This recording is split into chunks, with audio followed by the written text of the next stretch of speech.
Okay, well, hey everybody, welcome to Rusted Up. This here is our 2008 Jeep Compass. Now, there's a lot of people who love these little cars. They're relatively inexpensive. Very good deal if you want to get into Jeeping. They don't have a low range. However, that being said, they are still a Jeep. They still have four-wheel drive. And what we're going to do is we're going to test out and see if this thing is capable of keeping up with the other Jeeps. And so we picked this up. And this was very cheap. It hit a deer. I mean, there's damage all over the place on this thing. It also had the wheel bearings were out. The rear camber was bad. The door is out of place by a good solid 2 inches. And that being said, it drove relatively straight down the road after we did the wheel bearings and the CV axles. And what we're going to do, once we get it mostly set together, we're going to make sure we get our tow points front and rear for trail riding. And we're going to get some 30-inch tires on here. We're probably going to have to do some cutting.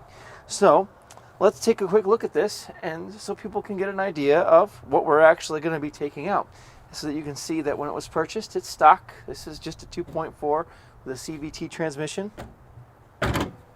There we go. And awesome hood popping technique. So there we are. Now, don't pay attention, pay no mind to the light behind the light. Actually, quite an ingenious way to actually make sure this wiring is waterproofed. Very unique. You know, if you ever have to change the transmission fluid in these things, the dipstick is like 4 feet long. It's insane. But CVT transmission, this actually ran really well when we picked it up. It was mostly the body damage and loud noises, lots of loud noises that this thing makes. But the hood latch closes. Mostly the fender's just out of place. Seems like the underbody, the subframe, and the frame rails are all relatively straight, for that matter. And let's keep walking around here. This is the nicer side of the panel. This is the interior on this side. Bottom looks relatively good. Doors seem to be working. We got some rust repair. We got more rust repair.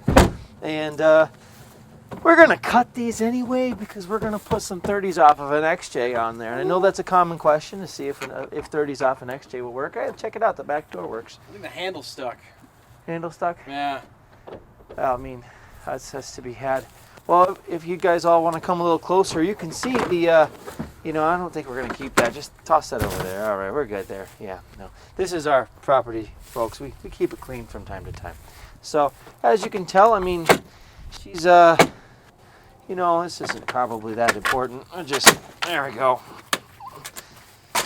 Yeah, no, this makes it easier. Nothing will be in the way then, But you can see here how badly it hit if you want to come a little closer.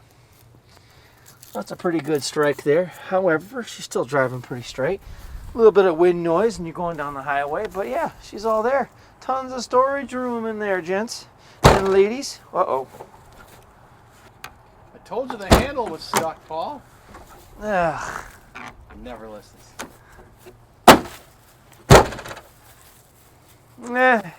We have a guy for that.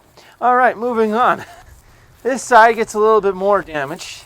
Yeah, the fender, you've got the rear bumper falling off here, some more rust damage / repair. We got some mismatched tires, even though this is all-wheel drive. And, should be easy to figure out how to get a tow point through there. And, this seems all pretty good, pretty solid, pretty normal. This is where the door sort of hits right here. Actually, Matt, would you like to open this door for us? Oh, so you can we see get it a good shot of this. Yeah. I mean, that's pretty off, I think, but shouldn't affect us too much. Just means we'll have to cut a little bit more out of the front instead of the rear. So, but everything else, the windshield was decent, the windows worked, and the AC works. So this one's going to be a lot of fun. I'm excited to take this off-roading with the air conditioning this summer. Oh yes, I'm not leaving this thing once we're on the trail. I'm going to stay nice and cool. Well, until it floods. But this should be really fun.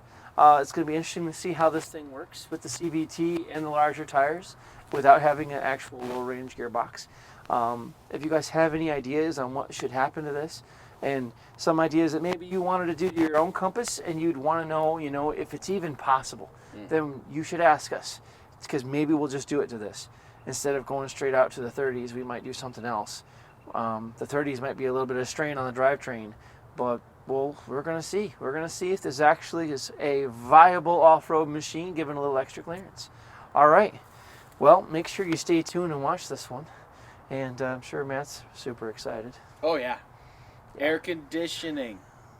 That TJ doesn't have air conditioning, unfortunately. I mean, I know the top comes off and all, but it's not the same. We should take the top off of this. I'm thinking cut it right behind the windshield here and just take the top off of this Jeep. Bronco competition. Yeah, there we go. It'd be more like, here or there. Yeah. No, the Bronco was right here, too. Oh, was it? The new Bronco. Oh, new Bronco. Yeah, the new Bronco. I thought we were down old Bronco. Oh, no, this is about the same quality. Shots fired. All right. So don't forget to like, comment, share, and subscribe. And we'll see you all next time.